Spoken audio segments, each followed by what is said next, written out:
Hey yo, it's your girl Goddess Jahida. Some of y'all know me by Omo Batala. Make sure y'all hit the notification bell, subscribe to my channel, and follow me on all my other social media sites. All right, my baby. So let's get into the ancestor message for today. So let's see what Spirit has for y'all. So please do not scroll away. All right, so we're gonna begin the message soon as we cleanse the deck, and we're going to do that right here. So before I start this reading, I want to begin by giving honor to Olodumare, Olarum, and Alofi, my head Rio Batala, and Mama Oya. And I ask that y'all spirit guides and y'all ancestors to come through, and I ask that my spirit guides and my ancestors to come through so I can give y'all clear insight and guidance. Asheo. And what I'm using here is some Palo Santo just to cleanse the energy from any previous energies, okay? So this is very important to do, okay? Especially given offering new readings and stuff like that. So I like to make sure that I cleanse it very well. So, you know, the energies prior, from the energies prior. All right, so let's ring the bell for the ancestors.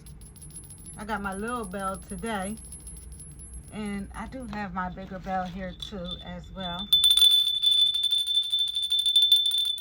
All right, so let's start pulling the cards. Let's see what the ancestors have for y'all today. What does the ancestors have for the collective today?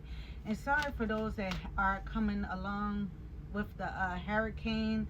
I've been hearing like a lot of floods is going on and stuff like that, which is crazy because I actually just recently dreamed about that, and I always dream about them before they happen. And we're actually about to suffer severe weather, even though that we're not around Florida and all that, but it still comes this way. All right, so let's start with the message. Connect with animals. So some of y'all may be people that connect with animals. Y'all may be like me. I'm actually a person that connect with animals. I connect with animal spirit guides as well. I also channel other people's animals that have passed. They always come through to me. They be like on my foot. They be like rubbing my leg and stuff, and I'm like, oh my God, somebody's animals in the room. Y'all also may be called to heal animals as well as me. I do pet Reiki, crystal Reiki on animals. I had a lot of videos on my older TikTok, y'all. My other TikTok was taken down from speaking about healing and stuff like that. But whatever your healing modality is, I feel like it has to do with connecting with animals and healing animals. All right, I had a 30K page as well, which is crazy. So someone's past pet is also coming through. I feel more so like a dog that's coming through. So someone may have lost a recent dog and stuff like that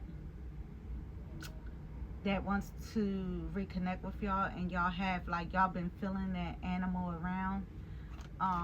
That's because that animal is still around. It's just waiting to reincarnate back to you.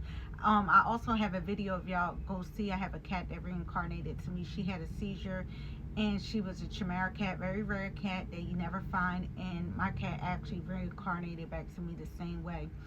Y'all could go to my older videos and watch it if y'all want, and I'm telling y'all, y'all gonna be blown away. My doll is really like staring at me. All right, so some of y'all also need to reconnect with water. Water is in reverse here. Okay, so some of y'all need to connect with water spirits, or just go and connect with water. Okay, the ocean, river, and there's a strong energy of water spirits.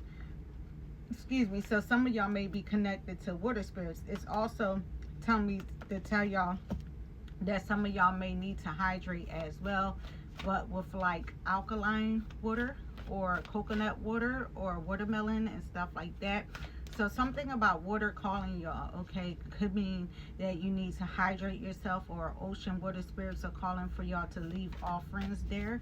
And every time you go to the ocean, make sure to respect the ocean and the deity of the ocean. In my tradition, we respect the Orisha of the ocean when we go Yamayano Lokum, okay? more river. If it was a river, we would leave offerings for Oshun.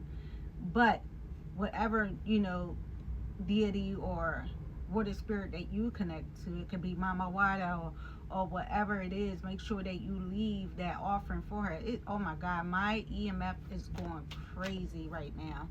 I wish y'all could see it. It's like a lot of spirits in here. So connect with animals, connect with water spirits, okay? Balance. I feel like once you start doing this, you'll be more balanced, okay? Physical and emotional and mental and spiritually balanced, okay? So there's direction, growth, and life stages. And I do want to read this card to y'all because I actually love this card, and I usually don't do this, but give me a moment. All right, y'all, so my dog started barking. It started doing so much stuff, and I wanted to show y'all a part of the book, which I really don't go to the book, and I'm gonna give it to you real quick. When you look at this card, it says balance yourself, direction, growth, or life stages. So these were like some Nahayawa people, right? Cree people from Canada. I don't want to basically screw their tribe name up. I'm so sorry. But this was a medicine wheel, and they actually used this medicine wheel, right? And once a rock landed on one of these portions of the wheel, that's how they gave people guidance through this wheel.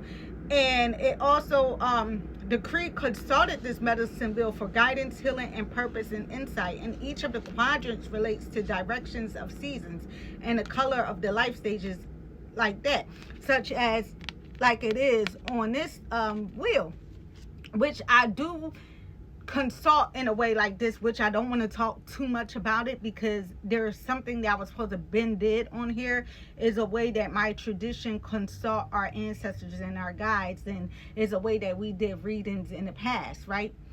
And anyway, it's kind of sort of like this, but every time a rock lands on one of them quadrants, that's how they gave people insight on what they needed in their life, right? So for example, east right here, this is spring. This is east right here, this is spring, and this is red. This is sunrise and new beginnings, life, childhood, feelings, and emotions, right? So they would know when that rock landed there or whatever. And then right here, which is the summer, right, I believe this is the summer, which is south, is yellow, and that's when the sun is at its highest point in the sky, which means adolescence, being active in relationships, right? So over here will mean winter, right? And then over here will mean west, which is autumn, which I don't want to get too much into because I don't want to take too much of the time. But this is like basically that's the way they used to consult, right? So I see a butterfly here, so I'm like, okay, maybe in the summertime you're going to be metamorphosing. A feather here, that feather could be from your ancestors or something like that. Maybe you're going to find a message from your spirit guides in the winter or something like that, okay? But also each part of life contributes to you as a whole of who you are, and the strength that you draw from one area of your life can help you manage another, okay? However, it is now time to reflect and address imbalances in your life with me pulling up this card, okay? Weigh up how much time and energy you devote to your health, your finances, your career, your relationship, personal interests, to your friends, and any other aspect in your life, right? So once you have identified the areas that you need to focus on, Spirit said, make a plan to restore balance and nurture your whole self, your mind, your body, your emotions, and your spirit. That's what I'm getting from this card. And then I'm also like getting there's different life stages too. Like you just gotta like balance it all out, all right? But anyway, so look at Spirit saying, like, look at the world around you. Pay attention to the energy. Pay attention to Mother Earth. Pay attention to the seasons. Pay attention to the sun. Pay attention to the moon. And consider how these patterns of nature affect you physically, emotionally, mentally, and spiritually, and how they relate to you, right, during these cycles. And the medicine will also support your transition from one phase to the next, especially with this butterfly, right? Which I said, like, it's a metamorphosis to me. That's why I'm getting, like, from here, metamorphosis. Okay, so to bring your focus inward, to grow, to transform, to release, and to embrace a new stage or an aspect to yourself. That's what I'm getting from that. And every time I see the feather, y'all know what I always tell y'all, put a feather on your altar. So that is the end of my reading. Some of y'all are being able to connect with animals, connect with water spirits, and spirit wants you to balance your life.